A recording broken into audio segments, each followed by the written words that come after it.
আসসালামু আলাইকুম, সবাই কেমন আছেন? আশা করি সবাই অনেক বেশি ভালো আছেন। হাতে মাখা গরুর মাংসের রেসিপি শেয়ার করতেছি। বাটা মশলায় অনেক বেশি মজাদার হয় এভাবে রান্না করলে। আর হাতে মাখা গরুর মাংসের স্বাদ তো অন্যরকমই হয় সবসময়। তো আজকে আমি আমার রেসিপিতে শেয়ার করতেছি। আশা করি ভিডিওটা আপনাদের কাছে ভালো লাগবে। আর রেসিপিটা তো যদি ভালো লেগে থাকে একটা লাইক কমেন্ট শেয়ার করে আমার পেজটাকে ফলো করে দিবেন।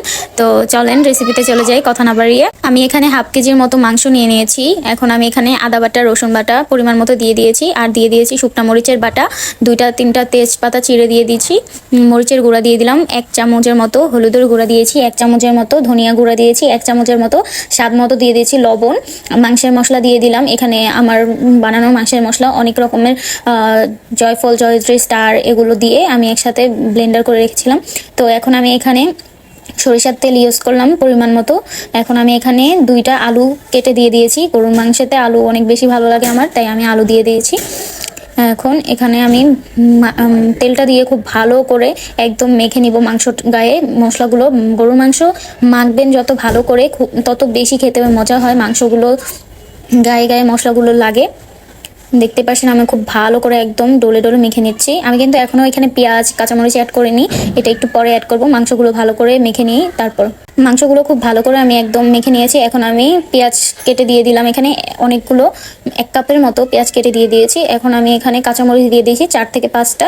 এখন আবারও খুব ভালো করে একদম মেখে নেব পেঁয়াজের সাথে মাংসগুলোকে। মাংসটা আমি খুব ভালো করে একদম মেখে নিয়েছি। এখন আমি এখানে আমার হাতে যতটুকু মশলা লেগেছিল সেই মশলাটুকু আমি হাত ধুয়ে জাস্ট দিয়ে দিব অল্প একটু পানি, আমার হাত ধুতে যতটুকু পানি লাগে। তো এখন আমি পানিটুকু দিয়ে এখন মাংসটাকে আমি চুলায় বসিয়ে দিলাম। চুলার হিট আমি একদম মিডিয়াম টু লো রাখবো।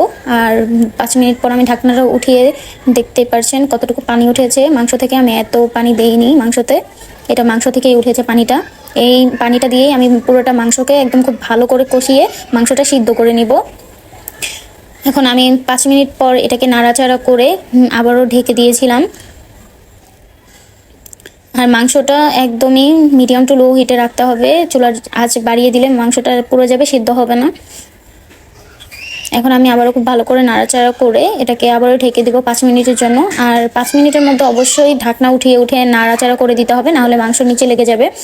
এখন আমার মাংসটা দেখতে পাচ্ছেন অনেক ভালো করে আমি কষিয়ে নিয়েছি, উপরে তেল ভেসে উঠেছে আর আমার মাংসটাও সিদ্ধ হয়ে গেছে খুব ভালোভাবে। এখন আমি এখানে পরিমাণ মতো পানি অ্যাড করে দিচ্ছি।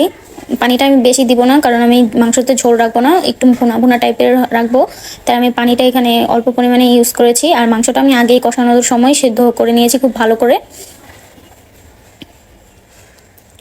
এখন আমি আবারও নাড়াচাড়া করে খুব সুন্দর করে ঢেকে দিব একদম 5 মিনিটের জন্য। চুলার হিট মিডিয়াম টু লোই রাখবো।